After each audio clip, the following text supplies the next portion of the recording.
Bismillahirrahmanirrahim. Assalamualaikum warahmatullahi wabarakatuh.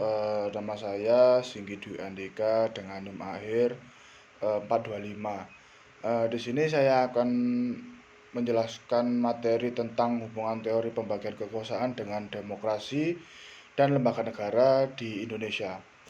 Teori pembagian kekuasaan, Division of Power, menekankan bahwa kekuasaan negara dibagi dalam beberapa fungsi, legislatif, eksekutif, dan yudikatif, yang saling bekerja sama dan saling mengawasi. Berbeda dengan teori pemisahan kekuasaan yang memisahkan secara mutlak. Teori ini menempatkan hubungan antara lembaga negara dalam kerangka koordinasi untuk mencapai tujuan negara. Dalam sistem demokrasi, pembagian kekuasaan menjadi landasan penting karena satu, menjamin partisipasi rakyat. Kekuasaan legislatif yang dipilih melalui pemilu mewakili aspirasi rakyat dalam pembuatan undang-undang. Yang kedua, mencegah penyalahgunaan kekuasaan. Pembagian fungsi membuat tidak ada satu lembaga pun yang memonopoli kekuasaan, sehingga terciptanya mekanisme check and balance. Yang ketiga, memperkuat prinsip kedaulatan rakyat. Keputusan dan kebijaksanaan negara dijalankan melalui proses yang melibatkan wakil rakyat, eksekutif, dan peradilan yang independen.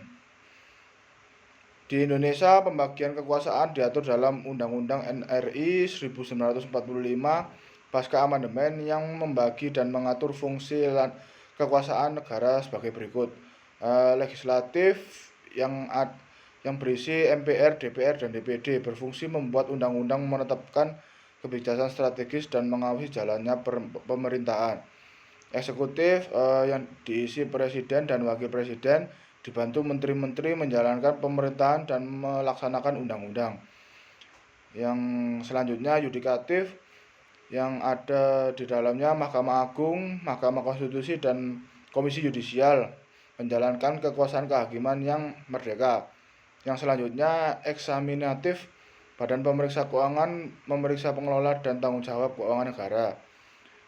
Yang selanjutnya lembaga pendukung demokrasi seperti KPU dan Ombudsman yang memastikan proses demokrasi dan pelayanan publik berjalan baik. Selain menjadi pilar demokrasi, teori pembagian kekuasaan di Indonesia mencerminkan prinsip check and balance yang fleksibel.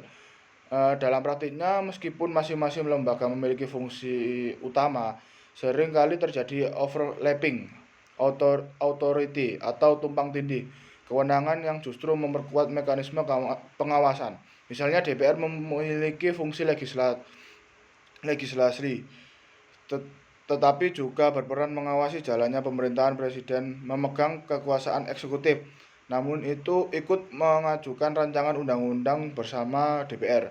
Mahkamah Konstitusi mengadili sengketa kewenangan antar lembaga negara sehingga menjadi penjaga konstitusi agar pembagian kekuasaan berjalan sesuai Undang-Undang 1945.